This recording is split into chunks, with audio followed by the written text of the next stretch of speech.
नमस्कार। आज हम इतिहास के उन पन्नों को पलट रहे हैं जहां एक ऐसी कहानी छुपी है जो आज भी हैरान कर देती है। एक ऐसा कारनामा जो करीब 1000 साल पहले किया गया, लेकिन कैसे, ये आज भी एक बहुत बड़ी पहेली है। अच्छा, इसे आज के दौर में समझने की कोशिश करते हैं। सोचिए, एक भारी भरकम सिटी बस को बिना किसी क्रेन या मॉडर्न मशीन के एक 20 मंजिला इमारत की छत पर रखना हो। सुनने में ही नामुमकिन लगता है ना? लेकिन हम जिस चुनौती की बात कर रहे हैं, वो इससे भी कहीं ज्यादा बड़ी थी। ये है उस चुनौती का वजन, 80,000 किलोग्राम। एक विशाल अखंड पत्थर।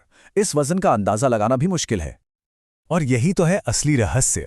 बृहदेश्वर मंदिर के 216 फुट ऊंचे शिखर पर इस 80 टन के पत्थर को आखिर पहुंचाया कैसे गया?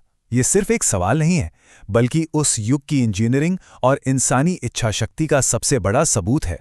तो इस पहेली को सुलझाने के लिए हमें पहले उस महान शख्स को समझना होगा जिसके दिमाग की ये उपज थी, सम्राट राजराजा चोल प्रथम। अब देखिए, दिलचस्प बात यह है कि उनका जन्म का नाम था अरुलमोझीवर्मन, लेकिन गद्दी पर बैठते ही उन्होंने एक ऐसा नाम चुना जो अपने आप में एक ऐलान था, राजराजा, यानी राजाओं का राजा। ये सिर्फ एक नाम नहीं था, ये उनकी महत्वाकांक्षा और अपने समय की सबसे बड़ी शक्ति बनने के उनके इरादे का एक खुला ऐलान था। लेकिन राजाओं का राजा होने का दावा सिर्फ जमीन पर जीत हासिल करने से तो पूरा नहीं हो सकता था। राजराजा ये बात समझते थे, जो उन्हें अपने समय के बाकी राजाओं से बिल्कुल अलग करती है, कि असली दबदबा तो समुद्र से आता है। उनकी संगठित और ताकतवर नौसेना ने जो हासिल किया, वो उस दौर में किसी ने सोचा भी नहीं था। उन्होंने सिर्फ पड़ोसी राज्यों को ही नहीं, बल्कि समुद्र पार उत्तरी श्रीलंका और मालदीव जैसे द्वीपों को भी जीत लिया। उनकी नौसेना ने बंगाल की खाड़ी पर ऐसा कंट्रोल कर लिया कि व्यापार के सारे अहम रास्ते उनके कब्जे में आ गए। तो सबसे अहम बात यह है कि जब ज्यादातर भारतीय राजा जमीन पर किलों और हाथियों की लड़ाइयों में ही उलझे हुए थे, तब राजराजा चोल की नज़र भविष्य पर थी।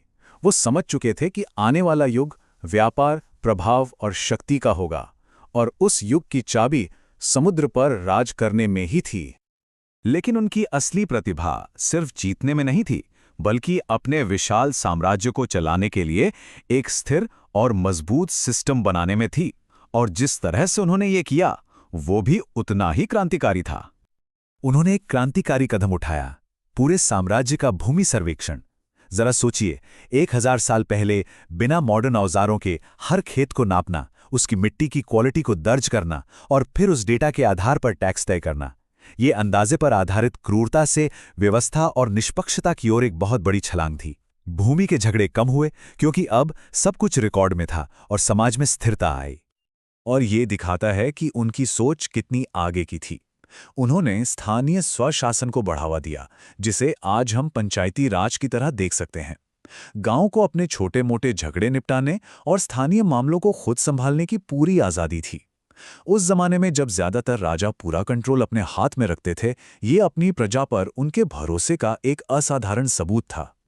तो अब जब हम उनकी शक्ति, उनकी दूरदर्शिता और उनकी प्रशासनिक प्रतिभा को समझ चुके हैं, तो चलिए उस 80 टन के पत्थर वाले रहस्य पर वापस लौटते हैं। वो सवाल जिसका सब इंतजार कर रहे हैं, आखिर वो 80,000 किलो का पत्थर 216 फुट की ऊंचाई तक पहुंचा कैसे? इतिहासकारों और इंजीनियरों द्वारा जो थ्योरी सबसे ज्यादा मानी जाती है, वो सुनने में तो सिंपल है, लेकिन उसका पैमाना होश उड़ा देने वाला है।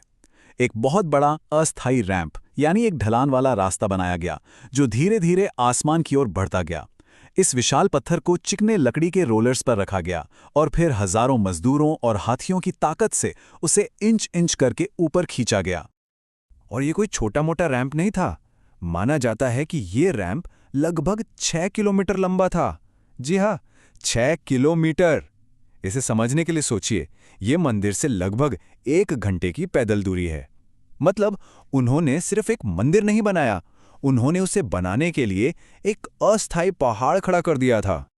इस काम के लिए सिर्फ ताकत नहीं, बल्कि एकदम सटीक कैलकुलेशंस, मजबूत इंजीनियरिंग की समझ और हजारों लोगों को एक साथ काम करवाने के लिए गजब के मैनेजमेंट स्किल्स की जरूरत थी। ये उस युग के भारतीय कारीगरों, इंजीनियरों और योजनाकारों की असाधारण काबिलियत का जीता जागता प्रमाण है। तो मंदिर तो आज भी खड़ा है, लेकिन इस असाधारण सम्राट का स्थायी प्रभाव क्या है? उन्होंने अपने पीछे क्या छोड़ा? उनकी विरासत को हम 3 मुख्य स्तंभों पर देख सकते हैं। उनकी नौसेना, जिसने भारत को एक समुद्री महाशक्ति बनाया, उनका दूरदर्शी प्रशासन, जिसने स्थिरता और समृद्धि की नींव रखी, और उनके इंजीनियरिंग के चमत्कार, जैसे बृहदीश्वर मंदिर, जो आज भी दुनिया को हैरान करते हैं। ये बात उन पर बिल्कुल सटीक बैठती है, चाहे वो समुद्र पर हों, जमीन पर हों या पत्थर में हों। उन्होंने सिर्फ अपने समय की चुनौतियों का सामना नहीं किया, बल्कि वो आने वाली पीढ़ियों के लिए एक मजबूत साम्राज्य का निर्माण कर रहे थे। और ये हमें एक आखिरी सवाल के साथ छोड़ जाता है।